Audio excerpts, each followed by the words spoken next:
Deadly Tarantula Girl coming to you from my private serpentarium tonight to bring you a requested video on OBT Spiderling care, which is what we're going to be talking about tonight.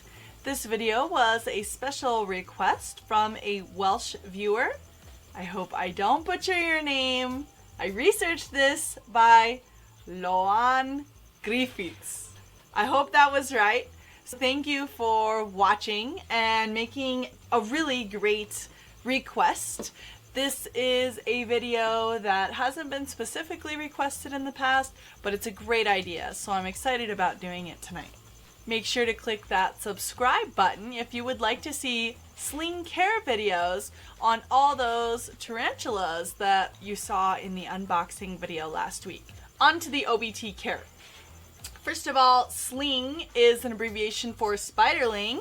That's what most people in the tea hobby refer to as a baby spider. So the materials that you will need are, these are the super basics, a small terrestrial enclosure, small feeders, substrate, which I recommend vermiculite, but that can vary, a spray bottle, and last but not least, a baby OBT. OBT is short for the common name orange bitey thing, which is used to refer to Tarantula murinus, one of the craziest baby tarantulas out there. So let's take a look at one of these little guys. Some optional tools that you might have seen me use that I like are tongs of various sizes, fish nets for little runaways, and a paintbrush, which I like to use to either gently encourage an animal to move or for these little tiny spiderlings because they're very difficult to handle and get squished if you're not very careful. When you get your baby OBT in, it's important to find a small enclosure that's not going to overwhelm them, and it's nice to give them some type of little hide. This one here has a small piece of cork and some foliage, and they make really neat, interesting webs. This one recently molted, so I don't want to harass it too much.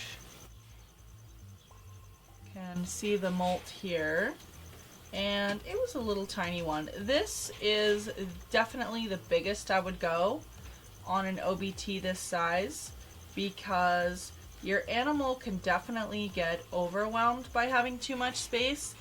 And a good rule of thumb is a minimal sized enclosure would be about twice the span of the body length, which for this would be super duper small. But when you get giant Canthoscuria geniculata and stuff, they're actually comfortable in a fairly small box that most people would automatically assume is far too small. So this guy has a nice luxurious suite. You can see this little sweetheart. Like I said, I don't want to harass this animal too much as it still is fairly fragile from a recent molt. To rehouse this baby from unpacking or from your breeder, you would want to find a good size enclosure, the substrate of your choice, which I usually recommend vermiculite. However, I do live in a dry, arid area. You might want to have a paintbrush or a net prepared. It's so dangerous when they're this small that you don't squish them. It can happen. They run off and you're either not aggressive enough and you lose them because you're too slow, or sometimes people squish them. So you do have to be very, very careful. Although I do recommend starting off with slings because I think it's just the best way to get to know the husbandry of your animal and get to know it as it grows up, because these things do grow up to be fairly wild. You don't usually want to feed your animal as soon as you get it. You want to let it settle for a day or two, unless it looks dangerously thin. They're often stressed after a move and a rehouse, and you kind of want to let them settle in before you offer them a meal. Once you have your little darling rehouse, the next question is, what size do I feed this itty bitty animal? Now OBT are some of the larger slings. Some species are teensy weensy, and some are larger, as in your bird eating species and things like that. A good rule of thumb for feeding any sling is they can eat a feeder approximately the size of their entire head and body. Now, if you want to know the scientific terms for those body segments, I'm going to be doing a tarantula terminology video coming up very soon. But for you beginning tea keepers, just think about your cricket being about the length of your spider without the legs. If you are concerned that your cricket can hurt your animal, which they can if they're too large and your tarantula is not aggressive enough, some people do a couple kind of grody things. Some of them break the back legs, and I know it sounds disgusting, and even grosser still, some people kind of squish their heads a little bit. I know it sounds barbaric, but cricket brains are pretty small, and I think it's a fairly swift demise. These animals actually scavenge in the wild, so some people just open up a larger cricket if they don't have something smaller.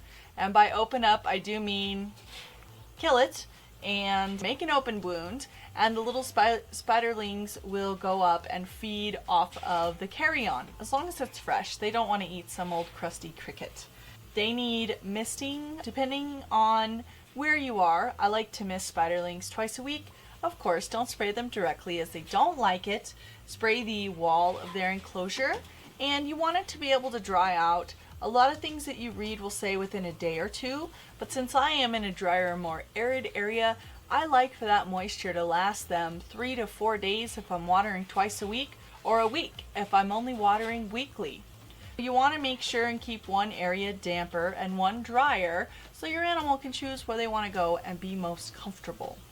A young spiderling will molt more often than an adult because they grow at a faster rate, so it's really important to recognize the signs of when your tarantula is getting ready to molt, because they will not eat at that time and they are extra vulnerable and can be injured or killed by their prey.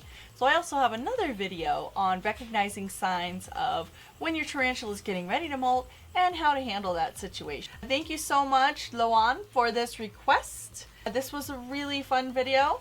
Hope you guys like seeing my baby OBT. Thank you, J Spider, for your contribution to this production, to ZooMed Laboratories, and to Zilla. As always, hope you guys like this one, and I'll see you next time.